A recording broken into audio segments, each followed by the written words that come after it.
Gentleman, मैं आपके साथ एक बहुत इंपॉर्टेंट टॉपिक के ऊपर बात करने वाला हूँ and I hope you will like this topic. This is concerning the presentation on Netflix on the OTT platform of a film which has been made on the hijacking of IC-814 almost 2.5 decades back. पुरानी कहानी है, but all the same it's very relevant because certain questions have come up जिनका जवाब मैं दूंगा.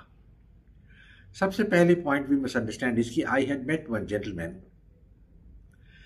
and the idea of making the video came after I heard what he had to say. He said that he had seen this movie in which some of the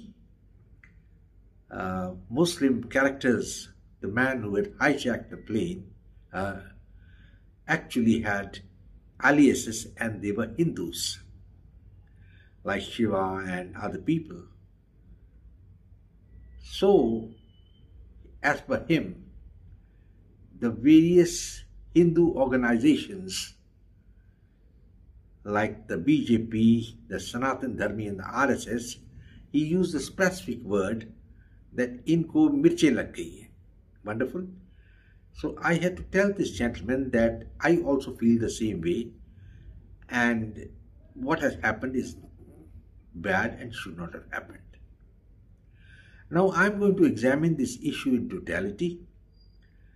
This hijacking took place in, I think, 98 when Atal Bihari Vajpayee was the Prime Minister. At that time, this plane, which had taken off with 190 passengers from Kathmandu, was hijacked. And there were in all 10 people who were involved in this hijacking. उनमें से दो जो थे, they were of Indian origin, Kashmir and Nepal, non-Muslims. The balance 8 were all Muslims and they all had aliases and they used Hindu names basically as Shiva and Bhola and things like that. Now, this is the basic fundamental flaw in this movie. There is no doubt that this is true, but it is incumbent on Netflix as well as the writer, the producer, to make a caption in the video to show that these were only the artificial names, the aliases, and the real names are these. This is required. Somebody once mentioned to me that the author who was the pilot has written the book and he's mentioned that these names were there. Yes, I went through the book by getting it from the e-book and nowhere he says that this is the only name they had. He clearly mentions that they were all Muslims and these were only the aliases they had, the secondary names. So this was a fundamental flaw. Why the director didn't bring this out in the video beats my imagination. Maybe it's the old Hindu psychosis of fear. You remember that novel by Alistair MacLean? Fear is the key. They didn't want to antagonize probably the extremists in this group. And so they said, well, let it go as it goes, which is not the way things should be done. Netflix, as you know, gentlemen, has been banned in a number of countries, basically because it is following the American agenda. And I think it's about time that Netflix was pulled up also and either its OTT platform suspended for some time so that they know that India means business. No country in the world can tolerate facts which are hidden, and this is precisely what this platform says. I have no objection if they had made out the film with the name being shown as Bhola and whatever it may be, But you have got to mention the truth, and the truth is that all 8 were Muslims, and there should have been a caption that these are the real names of these gentlemen, and this is exactly only an alias. And now it has been proved that all of them, I think, were from Pakistan, and the whole project was funded, planned, and executed by the ISI. See, in those days, I think 2.5 decades back, Pakistan was thinking it's the equivalent of India, and its economy was relatively stable. But now, of course, as you all know, Pakistan is down the abyss of no return. They don't know what to do, and they have nothing to eat. So they won't try these stunts now, but they tried them at that time. So, gentlemen, this is the crux of the issue. A misrepresentation of facts by Netflix. Netflix has to answer for it. I'm asking them, why didn't they put in that caption there and give the names of the real terrorists? They should have done that.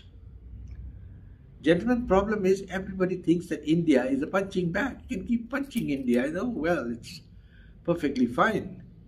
But the same people, I mean, if Netflix were not to make a similar movie in, say, America, they wouldn't make it. Because the Americans would catch them by the tea. And the same thing with the other countries. And those countries, some of them like China and North Korea and Syria, they ban Netflix. They say, we don't want you here. We're giving all a biased news, biased videos. I'm talking of the political videos. They are making some good, interesting videos. That's a different aspect. But, you know, when you are having so many videos coming, you try to surreptitiously put in 2 or 3 videos, you know, which will denigrate a country. I think it's a great denigration of India in this particular OTT platform. So, first of all, I didn't see that this is a very important issue that somebody should make a movie of it after 25 years. It's really not worth it. There are better things to do now. And we have the Bangladesh crisis coming in, we have the Kashmir problem coming in, we have the Gaza war going on. And there also, you know, Netflix is not giving the correct picture. It's not only Netflix, it's most of the American sites, you know, whether they're Fox News or the VOA and the New York Times. I mean, it's putting forward the American agenda, which is very correct. That these countries or these newspaper houses and platforms would project the American viewpoint, which should be done. And I see nothing wrong why the Indians, OTT platforms, channels cannot project the Indian viewpoint. We have to project it. We cannot just keep on saying, well, so-and-so said it and humne ye kar diya and all that. That's irrelevant.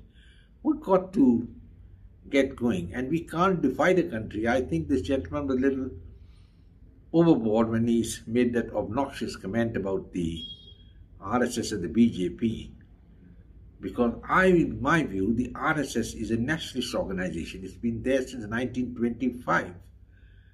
And we can't just dismiss them as non-nationalists. RSS has done more for the country than people like Rahul Gandhi and his ilk, you know. What have they done for the country? Nothing, except trying to divide the country now. I'm digressing, gentlemen, because what I'm saying is the Hindus have to rise up. Now, this is coming up to a different point, but please watch my video thoroughly. I'm coming to the point that tell the truth, certainly, but bring out the truth also. You not only have to tell it, but bring out the real truth. After all, during the days of the Mughal Raj, there were 250 million Hindus and they were being governed by just about 2 or 3 lakhs Muslims. Now that's a fact. We can't really brush it under the carpet. I don't want to brush it. And that is this fact. But we cannot allow that situation to come back again that some people make some videos and pictures like this to denigrate the Indian nation and put up a thing which has got a double meaning. Somebody who doesn't know what really happened in 98, a young boy or child watching this video, will probably assume that these men who were carrying out the hijacking were renegade Hindus. Well, it's a possibility. Well, gentlemen, I hope I've made my position very clear, and I hope you're in agreement with me. I will now close, and I hope that you will like my video. Please share it with your friends and come back for more. And in the meanwhile, I will say goodbye and God bless. Take care. And be a nationalist. That's the first and the last thing I have to say.